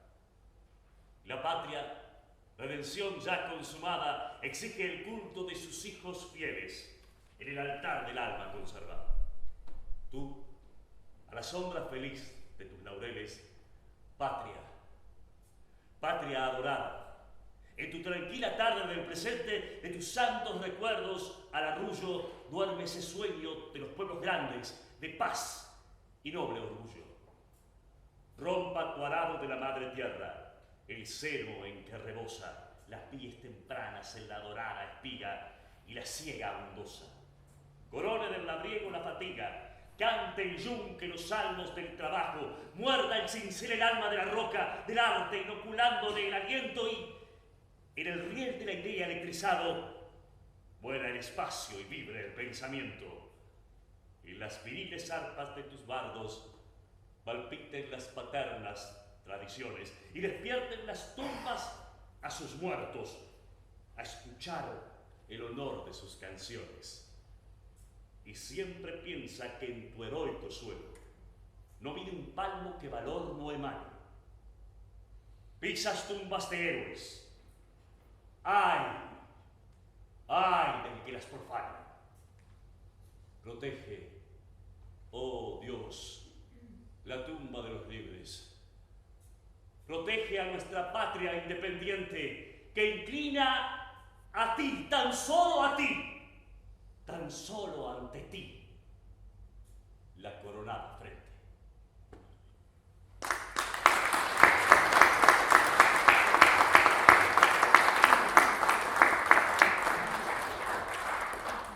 En 1882, Koch descubre el bacilo de la tuberculosis. Acá está la construcción de la parte, es decir, acá la historiografía, la literatura, está, bueno, viene la obra de Bauzá, está la literatura en el caso de Zorrilla, acá está la construcción del gran imaginario colectivo, es decir, qué es lo que somos. Tenemos hay algo que nos vertebra, algo que nos une, algo que nos inspira, cuáles son los númenes que corren en nuestras mentes, y cuáles esas cosas que corren por los libros de Figueira. Esto es parte de eso, la leyenda patria sin duda, ¿no? El Tabaré también, el indio y la blanca. Por algo somos como somos, ¿no? O pensamos muchas veces lo que pensamos, o a veces pisamos como pisamos, o es decir, qué es lo que tenemos debajo de los pies, qué es esta república, cómo generamos la idea. Estos años son fundamentales en esa creación. Ojo que está viniendo también el enorme aporte inmigratorio, ¿no? Toda la gente que va llegando de la Europa empobrecida. Este país está recibiendo a esa gente que está detrás nuestro, mis abuelos. Sobre esto de Koch, el bacilo, que se puede casi unir algo con algo previo, porque hay que ver esto en lo de Pasteur, casi previo, y la así discusión que hubo entre Pasteur y Elieving, que es Geliebing, hacia antes ya tenemos Gelanglo, ¿no? Geliebing era un químico que él hablaba de ciertos procesos químicos y que Pasteur es el que, bueno, desarrolla como otra hipótesis, ¿no? Que da así pie a lo que va a ser esto de Koch, ¿no? Pero digamos, así antes, en cuanto a la ciencia y cómo es que se está planteando, bueno, el origen de la vida, ¿no? Digamos, ahí, entonces ahí, bueno, está Geliebing, Pasteur, bueno, Koch acá, ese marco, ¿no? Los rayos X son de esta última década también. Todos los Röntgen son de esta década también. Y acá hay un aporte también 2 años más adelante, del 84, que es el tema de Drable, Colonia, con el frigorífico, el primer cargamento de carne congelada que llega desde el Río de la Plata, o sea, desde Uruguay, a Inglaterra, que eran riñones, eran lenguas, y salen de acá de Colonia en el frigorífico que estaba en la zona de frente al Kempinski, en ese lugar, con ese barco frigorífico movido a vapor que generaba también la preservación de todo ese cargamento de carne, que es importante, es el primer frigorífico de carne ovina que tiene el país, congelado. Y por ahí ya habían empezado los barcos con refrigeración. Sí, exacto, sí, ya la época es así. Sí, ya podías mandar carne, no se te echaban a perder las cosas. Es decir, ahí matás el tasajo, matás el cuero y mandás carne. Ahí está toda esa otra conversión de los frigoríficos, ¿no? Es decir, la posibilidad de que la carne llegue en buenas condiciones a Europa o a Estados Unidos. Seguimos con la historia plasmada en el arte. 1883, el retrato de doña Carlota Ferreira de Juan Manuel Blanes. De Carlota no hablo. De Carlota es uno de los cuadros que más me impresionan del arte nacional. Es tremenda. Es lo que captó ahí Blanes de la personalidad de esta mujer, ¿no? Que de ella no se sabe nada después. Era argentina, amante de uno de sus hijos. Sí, hay estudios varios que, bueno, que son medios Carlota es terrible. Exactamente, ahí que dan esa imagen, ¿no? Pero aparte de lo que hubiera sido Carlota y sus cosas, ¿no? Esa es su vida privada de Carlota. Es decir, es maravillosa la capacidad técnica, el raso que está en el muro detrás, las telas, las flores, la carne, la mirada. Quizás lo que más impresiona es la mirada misteriosa debajo del cerquillo, ¿no? Es imponente. ¿Qué me está diciendo? Bueno, menos mal que en 1885 viene la ley de matrimonio civil obligatoria. Pobre Blanes. Que al final se le perdieron los 2 hijos en Europa, ¿no? No, uno se los mató en un accidente en Italia y el otro se le perdió después y murió buscándolo en Europa. Es trágico. Que era casado con Carlota, ¿no? Sí. El hijo se va cuando se entera que Carlota es amante del padre. Ah, la policía.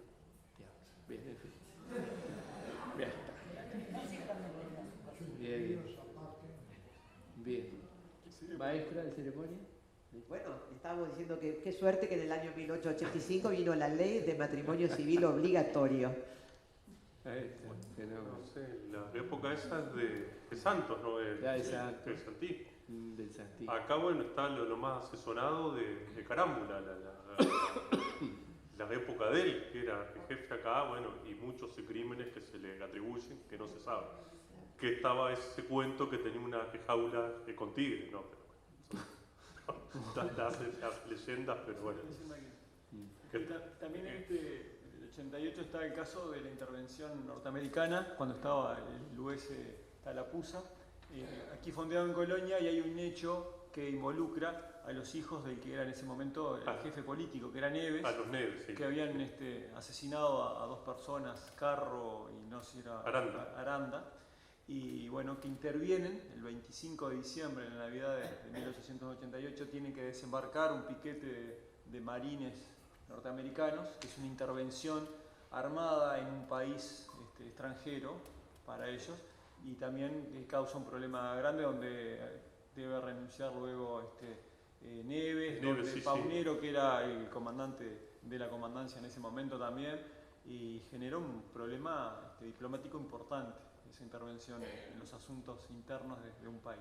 Ya se ha producido, ya hace algunos años que se produjo el reparto de África, cuando los europeos se dividieron África en una mesa con líneas y que hicieron esa fragmentación del continente, se lo dividieron totalmente como si fuera una torta, de manera absolutamente caprichosa, generando fronteras que son incluso las que hoy dificultan tanto el problema del desarrollo africano, porque dividieron pueblos en colonias diferentes que quedaron después, cuando la descolonización de los años 50, 60 del siglo XX, quedaron en naciones distintas.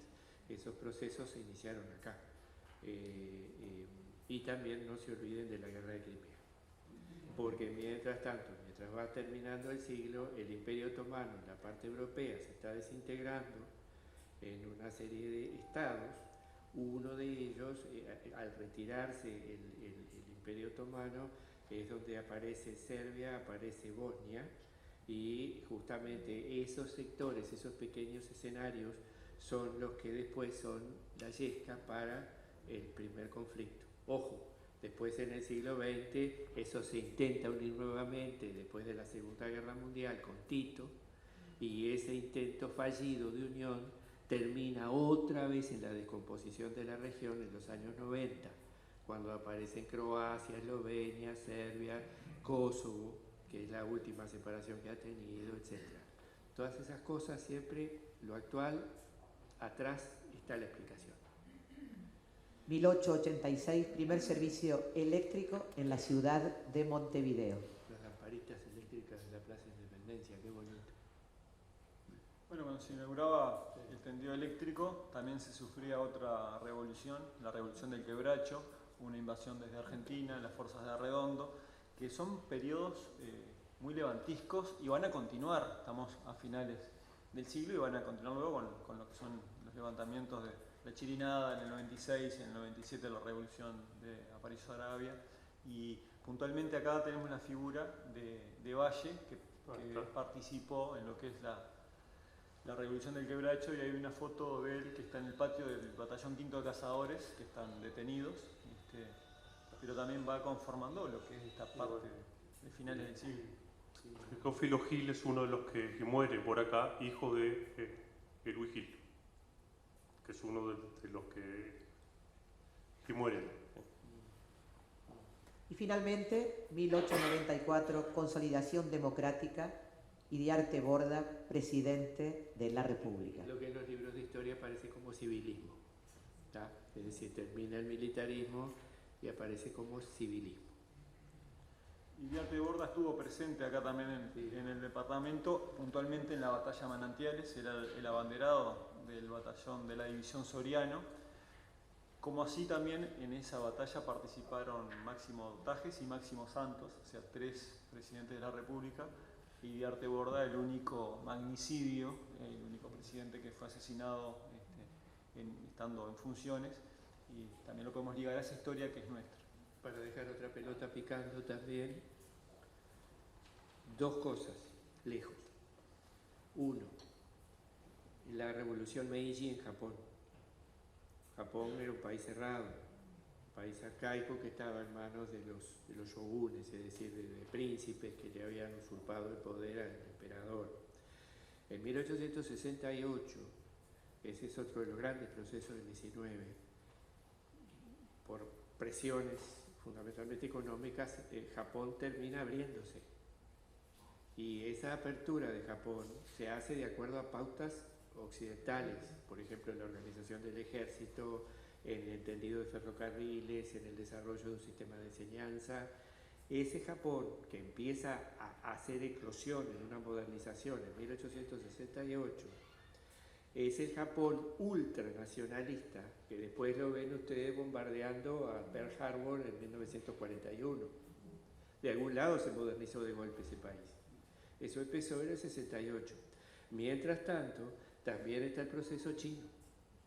La guerra chino-japonesa les está mostrando ya un primer conflicto entre un país que se estaba desarrollando fuertemente en el plano militar, en el caso japonés, con un país que permanecía atrasado, como el de China, una China que permanecía cerrada, donde se estaban generando fuertes movimientos nacionalistas dentro. Esa China recién el imperio cae en 1911-1912 y ahí adentro se va a generar a partir de 1821 el primer partido comunista, que es el que termina la revolución de 1949 con el poder en China como está hoy. Ojo que todo empieza allá también, en el 19. Bueno, así les quiero decir algo. Primero, un fuerte aplauso para el licenciado en Magíster Marcelo Díaz Lustiazo, para el profesor Magíster Sebastián Rivero y para el escribano público y profesor de Historia Raúl Rolo Rosselló. Decirles además que había detrás de todo esto un gran magíster que se llamó Doctor Bautista Rebufo, que tuvo la visión de un 25 de agosto de 1951 con su hija que está por acá, que el otro día decía, yo era una nena con las polleritas con frío ese 25 de agosto, que lo recuerdo sanamente junto con mi hermana, y que era un día de fiesta, ¿no?